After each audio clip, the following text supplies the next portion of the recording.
Hello, everybody. Welcome. It's Thursday night here on the Smart Connector group, and this is the Christmas episode, and I have the most amazing guest for you tonight, April Shprintz. Welcome, April. Oh, thank you so much for having me.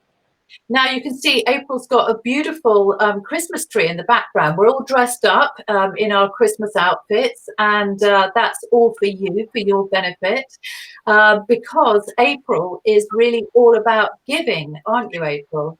Absolutely. Okay, and you are the creator of the generosity culture, which is all about how I believe helping companies increase loyalty, engagement, and customer retention through pouring lots of love and wonderful things into their people. Absolutely. Their people, their clients, their community. There's a lot that happens when you really invest in all those folks that are important to you. Amazing. So we're going to be talking about that tonight. But April, first of all, tell our viewers and our listeners where you're from. Oh, absolutely. So, right now, I live in Palm Beach, Florida, in the United States. So, a little warmer and a little earlier than most of your folks. Yeah, and we're very, very envious because I bet you're going to see some sunshine today. Oh, possibly. Warm sunshine, some palm trees, all of those things that we've been missing all year because hardly anybody's been traveling. So hopefully you can send some of that sunshine over to us. I'm happy to. As a Christmas gift, I'll send it over. Oh, great.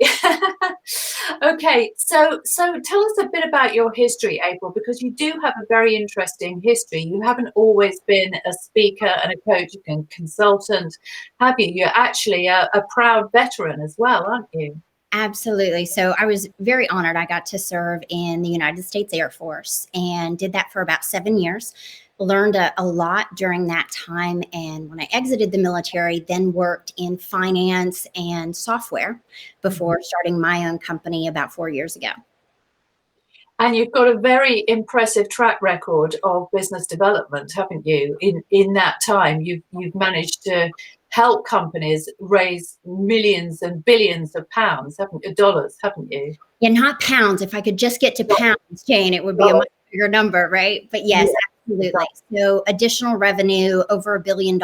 And that speaks to not so much me, but the amazingness of my clients. I'm a little bit of the help and the support, but really those achievements are owned by all of them. yes. Okay.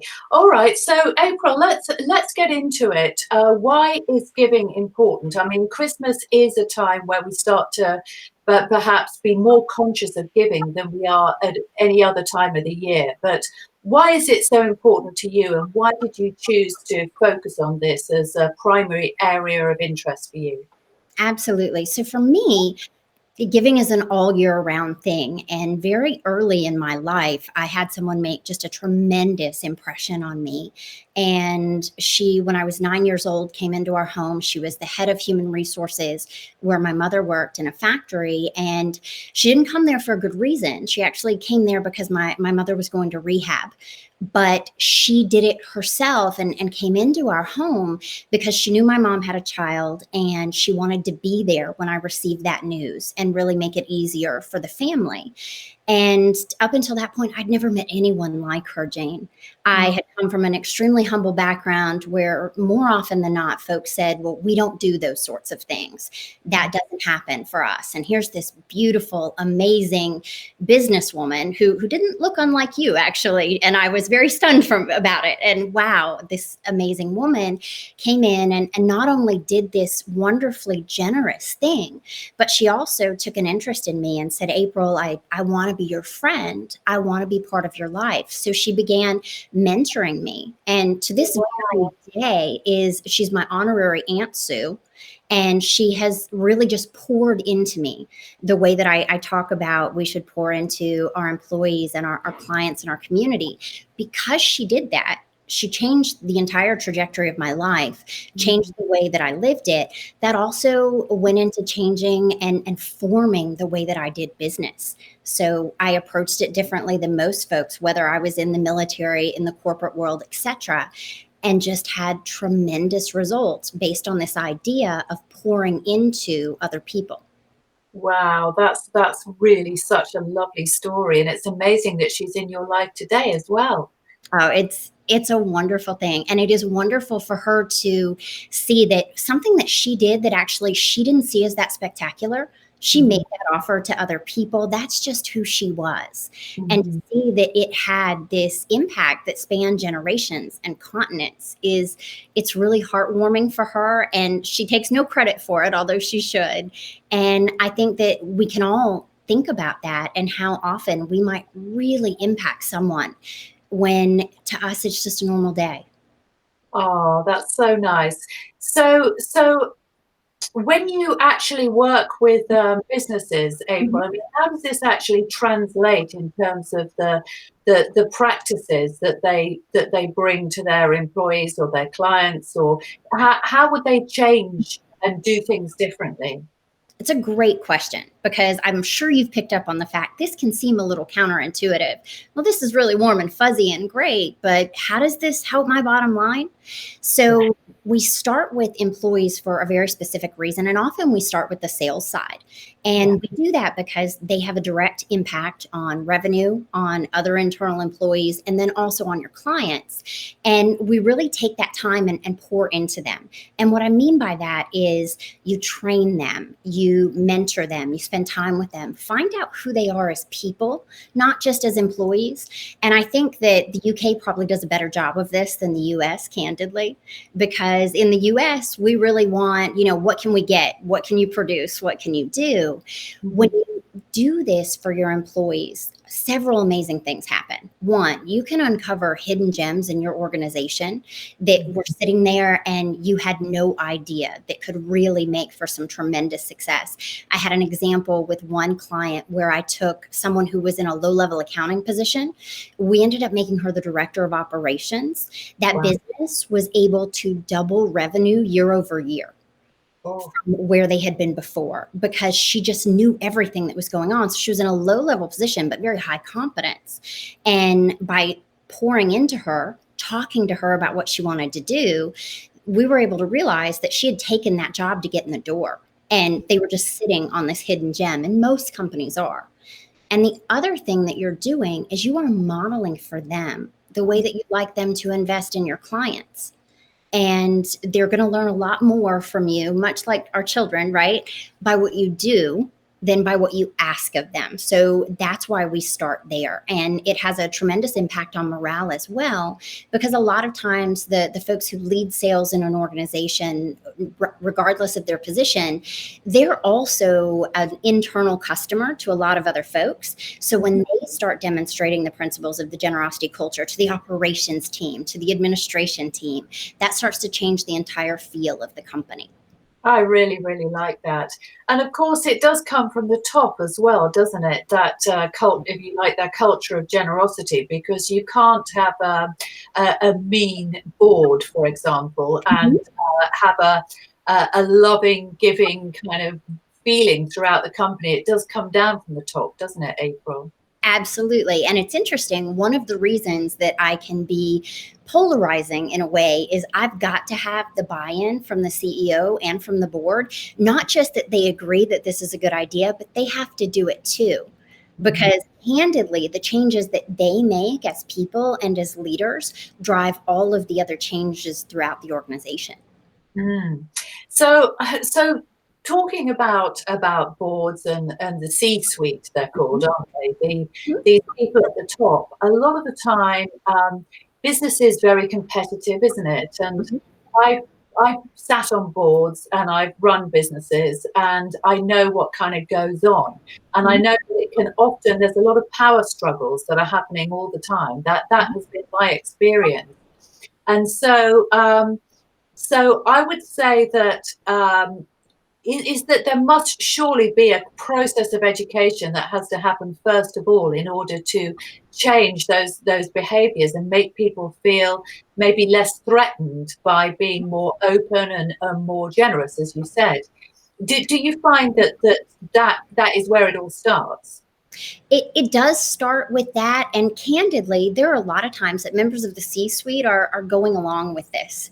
So the CEO brings it in and the COO is like, all right, I'll do it, but I don't know.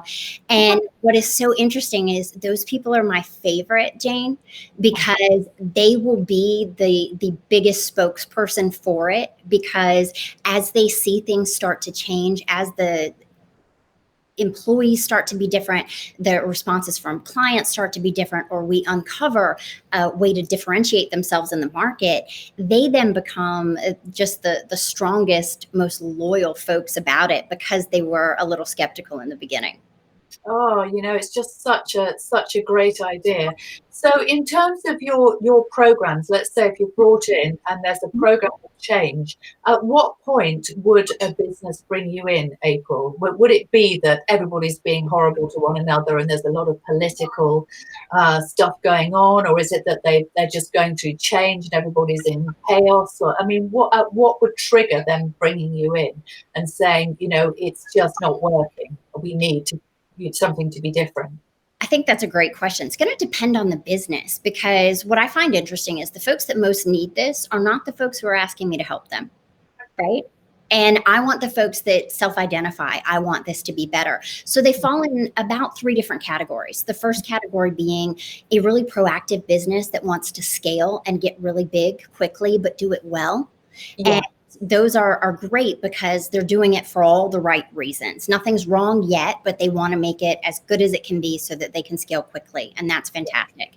The second is what you said, right? Pain will drive someone to call, and pain can make people willing to put in the effort and to convert. And that will be another scenario, like you said, where things just aren't going well. Can you come in? Can you help? A lot of times in those scenarios, Jane, that company's also losing money. And that is really what drives them to do it. It's not so much, I want to change my culture. It's, hey, I'm losing money. The business is going to go under. Can you fix this? Because the generosity culture has a tremendous revenue impact. And I think that's why most people hire me. And then the rest of it is just bonus, if that makes sense to put that way. And then the last way is someone who is looking to retire. And this is really in small to medium sized businesses. So let's say US dollars 5 to 100 million, sometimes up to 200 million in annual revenue. And they've done a great job. And then they realize, I want to sell my company, but I am my company. Right. I need a strong leadership team in place, or I can't retire. Or at least I can't retire and get from my company what I know it's worth. It just doesn't have the infrastructure yet. Yes. I get it. And when you start working with leadership teams, what is it that you would typically start to do? Because a lot of entrepreneurs, obviously, we work by ourselves, or we work with sort of smaller outsourced teams. So it'd be fascinating to know, okay, so this process of actually bringing generosity into our businesses and our lives, where would it actually begin? What would we actually do first, for example? Well, it's interesting. It sounds overly simplistic, but I sit down with the key players, whether they be leadership, employees, the entrepreneur themselves, or all of the above. And I just spend an hour to 2 hours getting to know them and their role.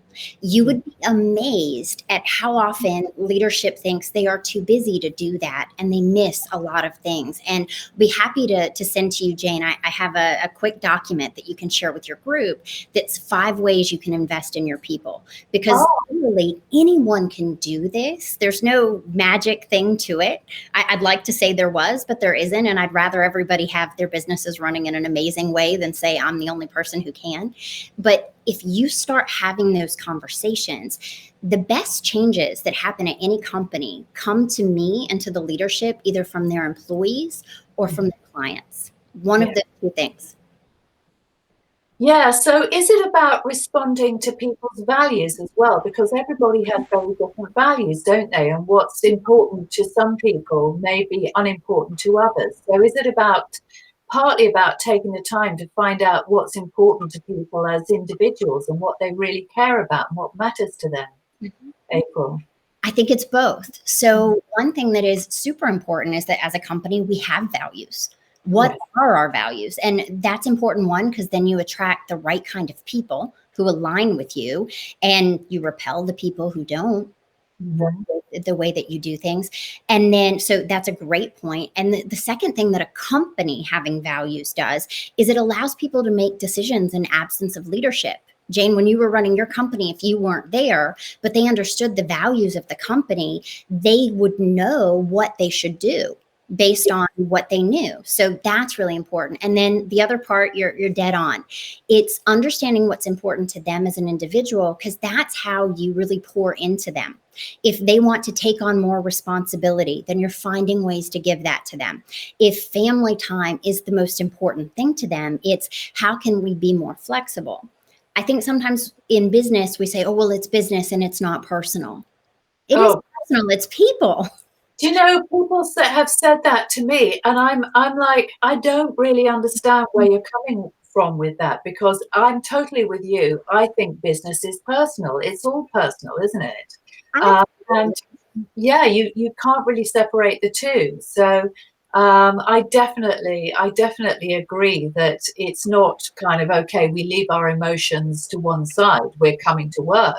Right. No, that's not what it's all about either. And I know that there's obviously some very, very famous kind of speakers and thought leaders and leadership mentors who all say the same thing, that people matter most. Mhm. People matter most in business, because business is made up of a collection of people, and we serve people. So therefore, people-driven businesses are always more successful than businesses that are purely profit-driven, because people don't really care about making money for other people. I mean, it's nice to make money for themselves, but they care more about being in an environment where they're allowed to flourish as human beings. Absolutely. And where they're allowed to make a difference. So that's where the third part of this, the pouring into the community, comes in. Yeah. Because, we want to think, and I know I want to think, that folks are living their dream working in our businesses, but they might not be. It might be their job, and it might be the way that they support their family. Mhm. So when you have an element that then supports your community, be it local or global, whatever it is, your employees become 13 times more likely to want to come to work. Ah, Want to jump in front of the computer and do a Zoom call today, right? That's what we're looking at in these moments. But what would our business look like if, instead of people dragging themselves out of bed because they have a sense of responsibility and they're good at getting to work because they committed to it, what if they were pulled out of bed and they couldn't wait to get there because they really like their job, but they're so much more loyal to their company because it's making a difference in the community, and that gives them a sense of purpose. oh, that's a really nice point, because, like way back, I actually worked for Saab. They're not even there anymore, but I helped them launch the 900, and they employed nearly everybody in this little town of Trollhättan, and Uh-huh. there was such loyalty to that business. I mean, I don't know where they are or what they're all doing now, but it was a perfect example of that, where everybody was very, very engaged with the business, and the business tried very hard to do outreach in the community, and it was beautiful to see. It really was. I Um, yeah. But do you think, April, with COVID, it's made it harder to get that, to keep that sense of community, because a lot of people have been working remotely, haven't they, and scattered all over the place. And do you think how do you think businesses can create that sense of community when we're all working virtually, or a lot of us are? Absolutely. Well, it's funny. I think it has made it harder, Jane, and I think it's made it so much more important. All So right. there's so many opportunities to create that sense of community, and I'll give a few examples. One that I was very moved by is the businesses that I've seen be the most successful in this situation, aside from hand sanitizer and toilet paper, they did well all on their own. The businesses that were impacted, for example, there are two wonderful ladies here in the US who own some franchises, about 30 different dance studio franchises for young children in the US. And actually, during COVID, they expanded overseas. Okay. Immediately had this issue of all these franchisees, all these entrepreneurs they felt responsible for were going to lose their income. Mm. So these women who'd been in business for about 20 years immediately thought, how can I help? And that's really the way that the generosity culture helps keep people connected, is you think to yourself, how can I help? And for them, it was, we need to do online dance classes as quickly as we can. So they Mhm. worked tirelessly and had online streaming dance classes within 2 weeks. And what's amazing is that kept all of their entrepreneurs afloat until dance classes could resume. It also got folks dancing with them across the globe. Oh, really? That's lovely, isn't it? Yes. And again, stemming from that place of how can we help? So it's the same thing when we're thinking about being connected. It's, as a leader, how can I help my folks? Who is struggling with what? I Mm. consulted with a company in South America that was very concerned because they were having all of their clients not pay them. So they were asking their employees to take a temporary pay cut that they planned to true up at the end of the year, and they didn't know how they could help them. And I worked with them on a plan to just offer some assistance in the way of, talk to each one of your employees, ask them what it is they're most concerned about. Is it their mortgage? Is it their rent? Is it their car payment? Offer to reach out to those creditors and help them understand that they're making less right now. Offer to send a letter that says you'll true it up at the end of the year, so Oh. they have a way of, one, feeling supported, and Mhm. two, probably having an easier time with those conversations because it's coming from another company, another sense of community. But it really just helps people understand, you matter to us. We Oh, can hear yeah. what's happening. And it's a fundamental human need, isn't it, to feel noticed and to feel as though we do matter.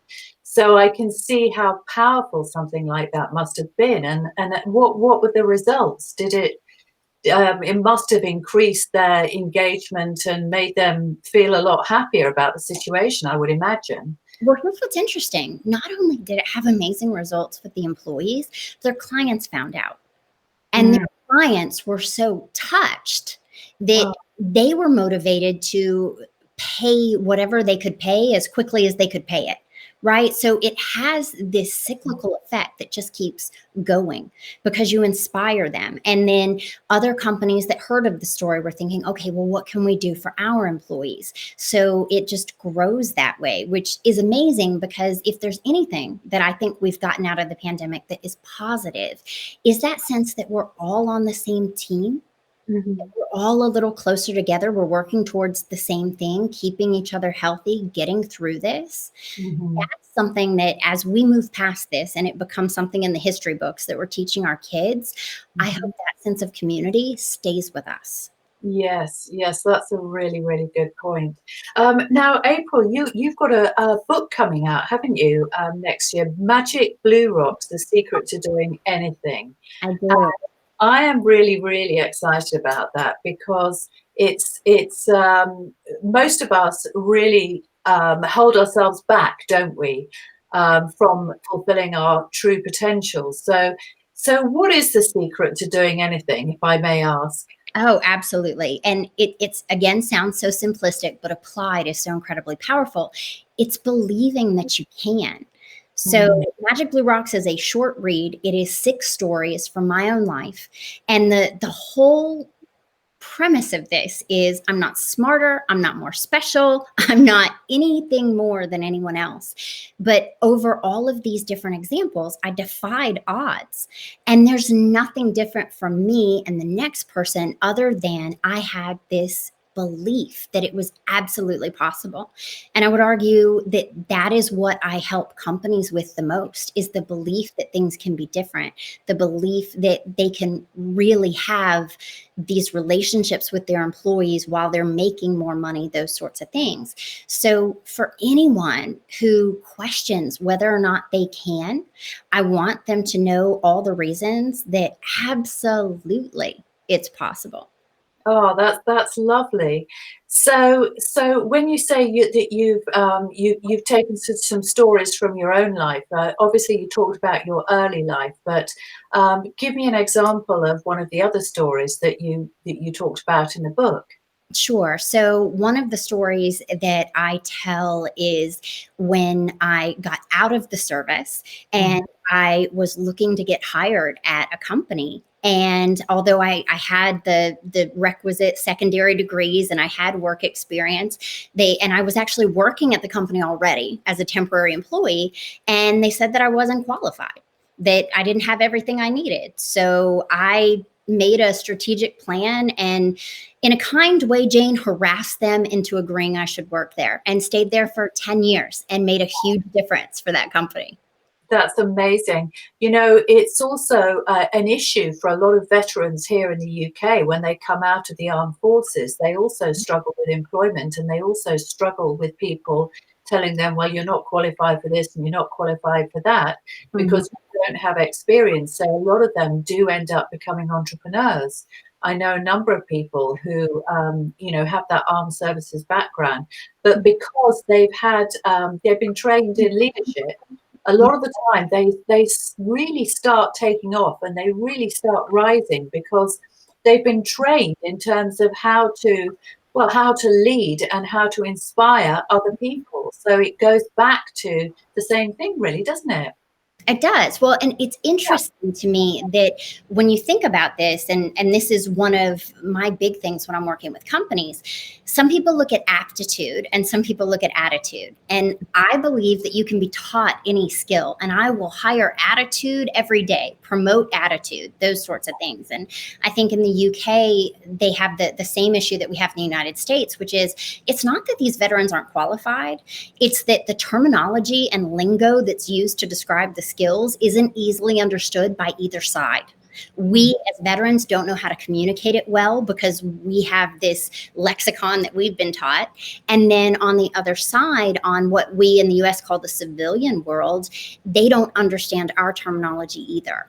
Mm-hmm. Yeah, and I suppose having been in that environment, it must be very all-consuming because you're not just going to work, are you? You're actually living it. It's a life, isn't it? It's not just a job. So yeah, so how was it when you made the transition? How many years were you actually in the military for, in the Air Force? I was in the Air Force almost 7 years. Uh-huh. And then I made the transition, and it took me several months to find employment for all the reasons that I just stated. Yeah. And it was a great transition because it was interesting and I learned so much through doing it. But one thing I'm super committed to is any veteran who is getting out of the service and they're finding that daunting. What I will say is, regardless of what they tell you about getting a job, find someone who knows you. And they may only have a conversation with you, but getting an introduction from a person who knows someone is the most powerful thing that can get you further down the line into being hired. And I am completely open, whether I know the veteran or not. If you'll spend an hour on the phone with me, I'll give you a recommendation based on what I learned from you to help you get a role in a company because someone has said, hey, you need to talk to this person. Oh, that's really, really, really good. So we've got some, hi Jane. Oh, okay, hey Jane and April. Right, okay, so we've just got a few comments coming through, but we haven't got any questions, just some appreciation that's coming through, April. Okay, well, that's great. I also wanted to ask about your podcast. So you've got a podcast coming out as well, haven't you, April, which is called Pouring into Your Business, which I love the concept of just pouring in. It's great. When I read that, it just spoke to me straight away. So pouring into your business. Okay, we've got Pix, hi Pix from Australia. Isn't this great? You know, here I am just outside London. You're in Florida. She's in Australia. Oh, it's just amazing, isn't it? The power. She's awake. What time is it in Australia right now? Yeah, Pix, we're asking you. It might be 7 a.m. It might not be that early. I think it's very early. I think it's early in the morning. She's an early riser. She's yeah. Yeah. So tell us about your podcast, April. So pouring into your business. So it was really interesting. And actually, I need to credit one of your fellow folks in the UK for me moving forward with this. I had a lot of folks tell me I should do it. And I'm just going to be really honest with you, Jane, I was lazy. And it's a lot of work to have a podcast, and it's so much more fun just to go on other folks' podcasts and just appear. And this last person I was on, Scale Up Your Business with Nick Bradley, and they're in the UK, and he was like, you have got to do this.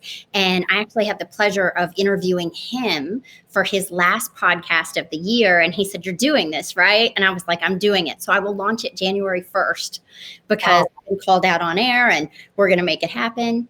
But what I will do is bring in experts in every different area of business, because I am industry agnostic. I'll work with any area, because really when someone isn't in your exact area of business, they tend to offer solutions and ideas that you never would have thought of. And apply to your business in such a unique and amazing way.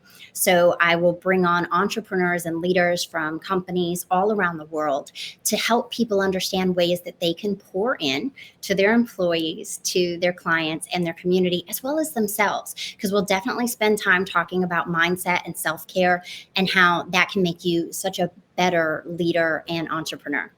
Fascinating. Well, I just can't wait to listen into that, April. And just to pick up on something that you said, I really do think that it all starts with yourself, doesn't it? The relationship that you have with yourself.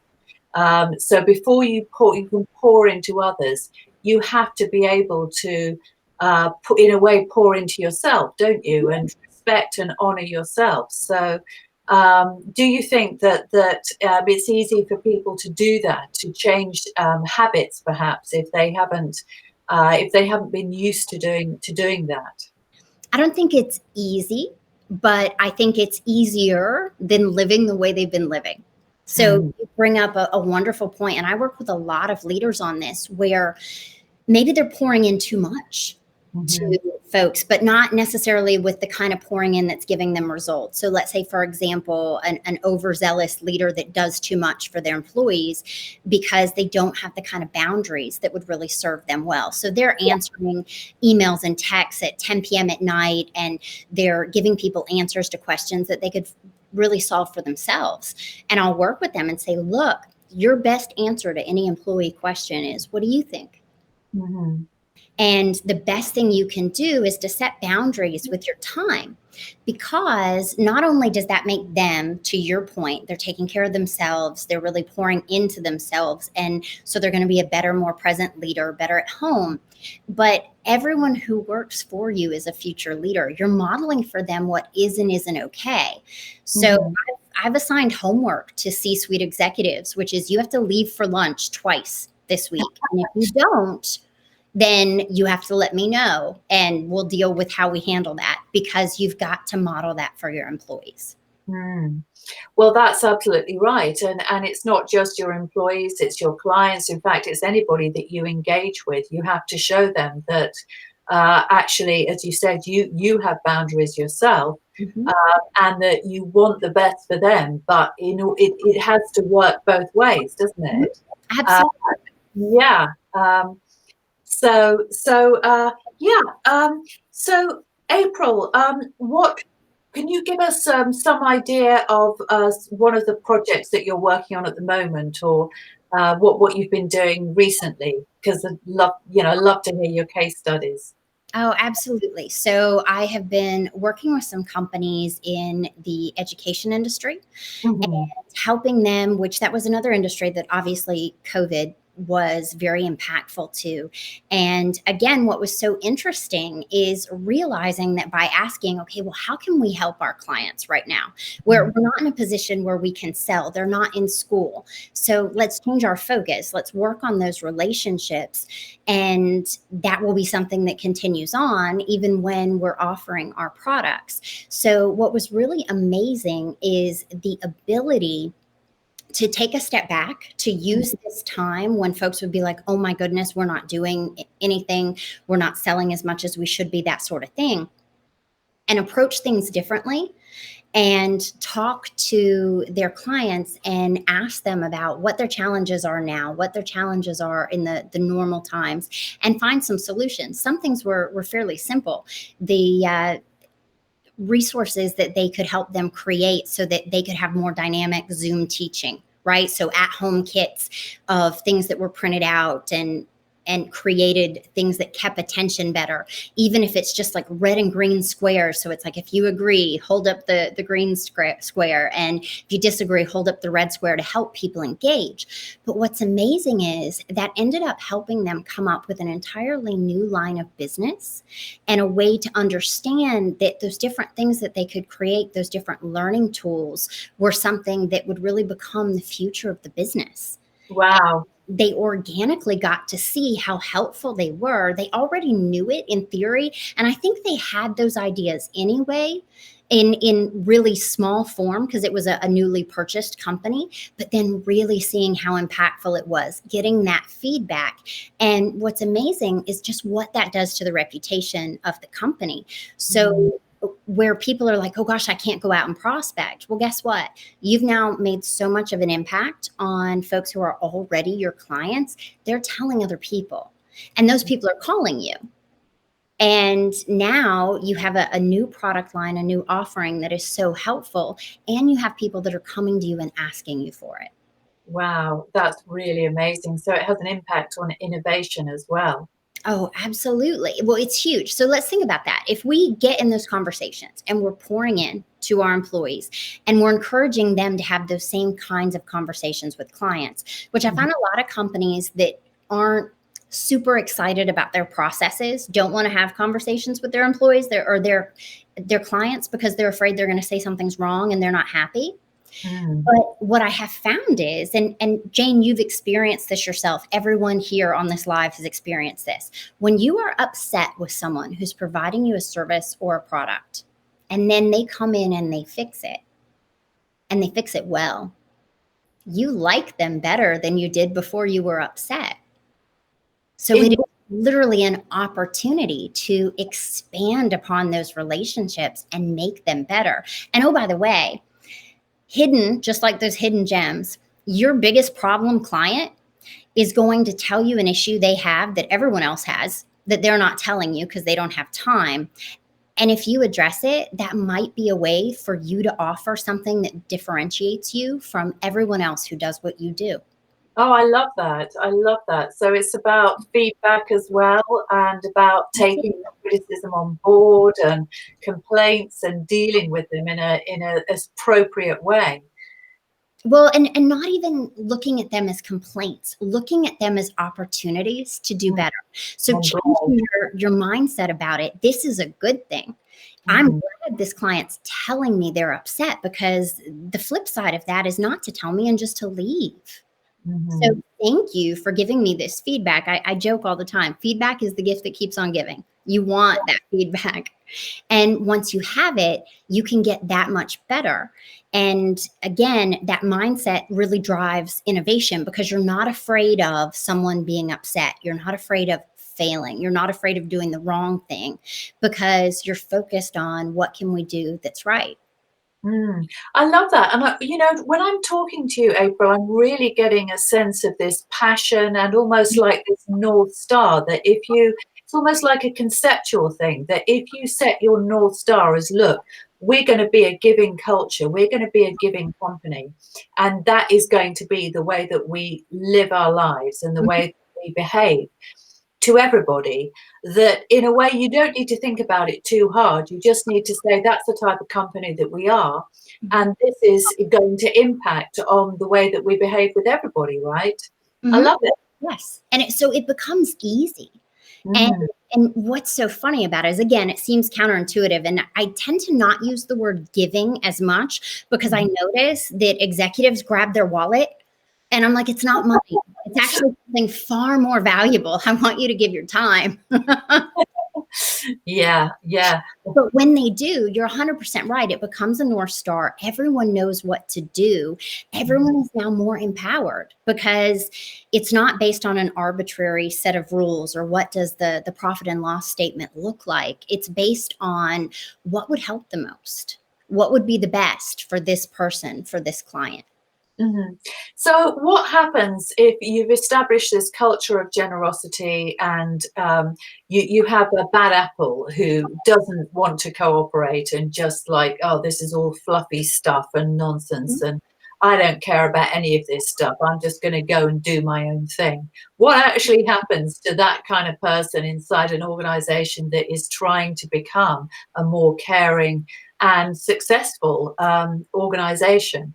Do they end up becoming marginalized and eventually leaving? Would that typically be the outcome?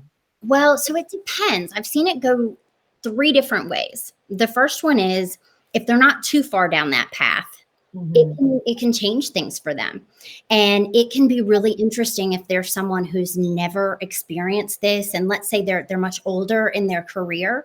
Sometimes it can take them longer to get on board because it sounds too good to be true and they haven't experienced this. But once they do, it's almost as if they get 10 to 15 years younger because they are so passionate and excited and loyal. But that doesn't always happen, and I won't gloss over and pretend it does. The other is that there are folks that this will absolutely repel them, and they will leave. And they'll leave quickly and loudly. They'll be like, this is ridiculous. I am out. And I've seen it happen. Yeah. And candidly, that's great. And it's great for two reasons. It's great for that company because that strengthens their culture. Sometimes who leaves your company is more important than who you bring on.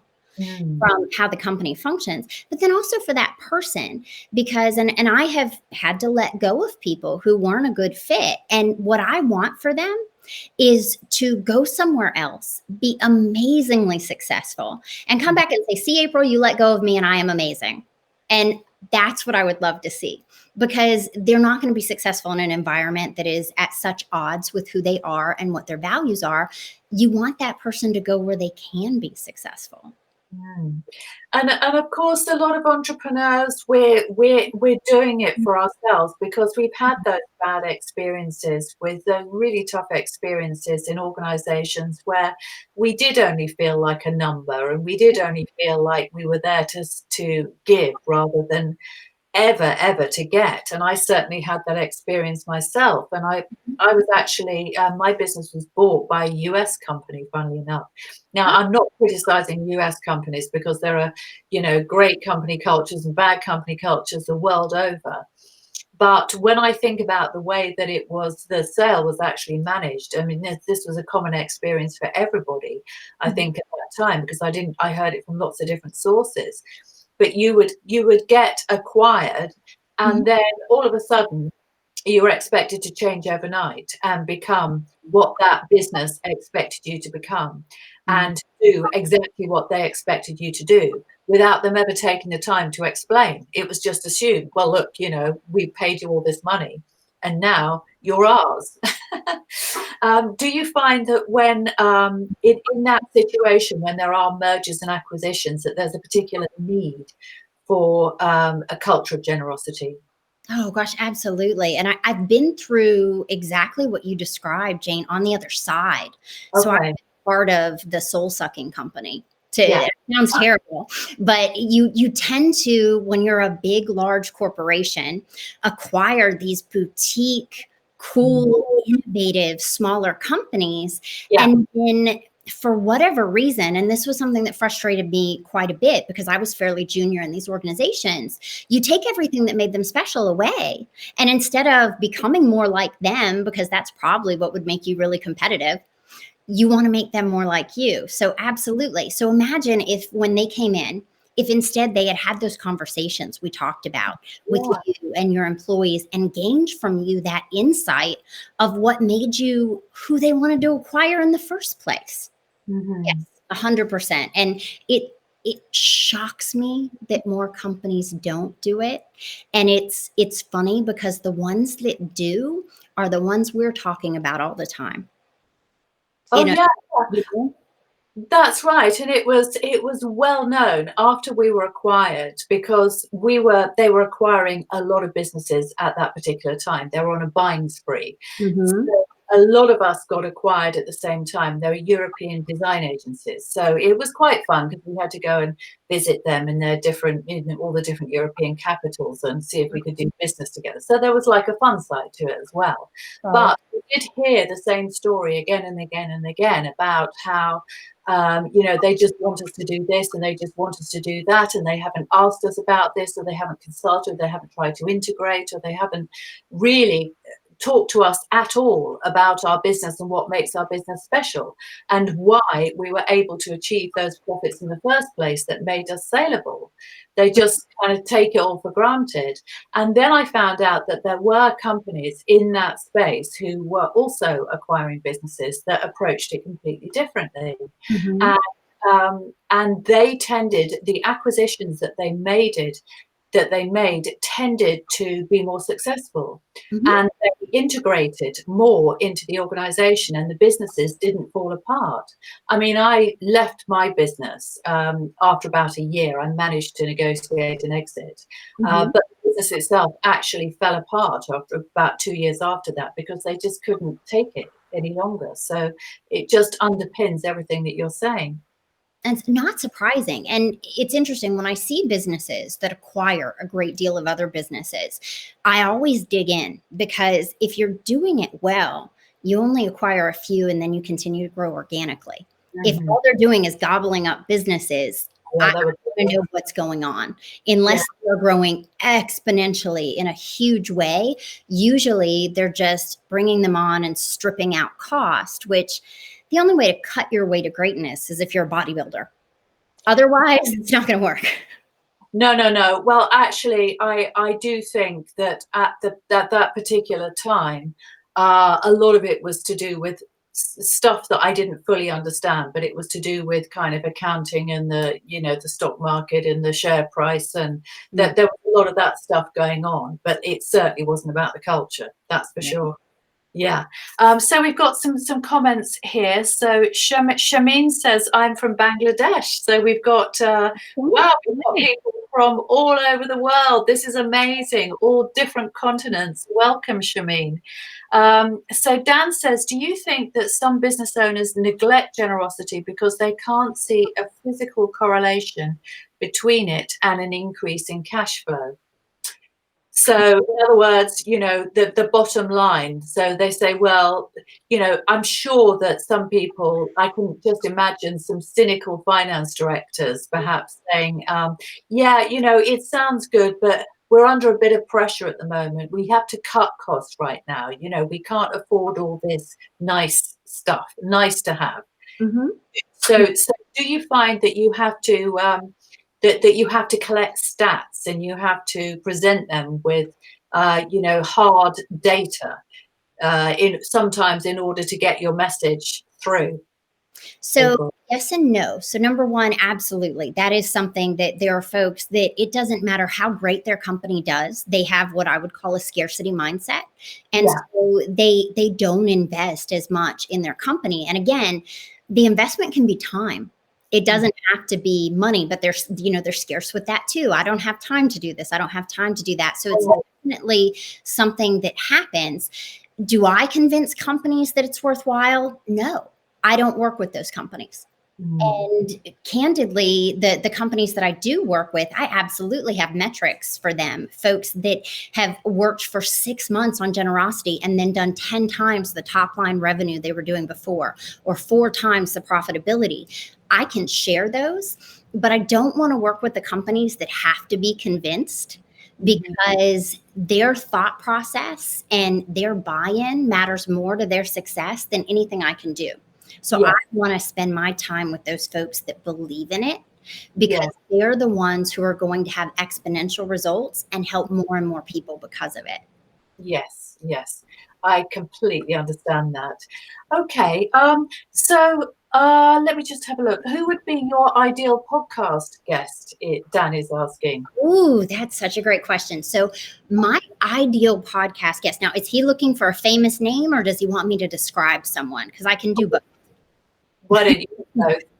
Both. Okay. So, ideal podcast guest, I would love to have Sarah Blakely on.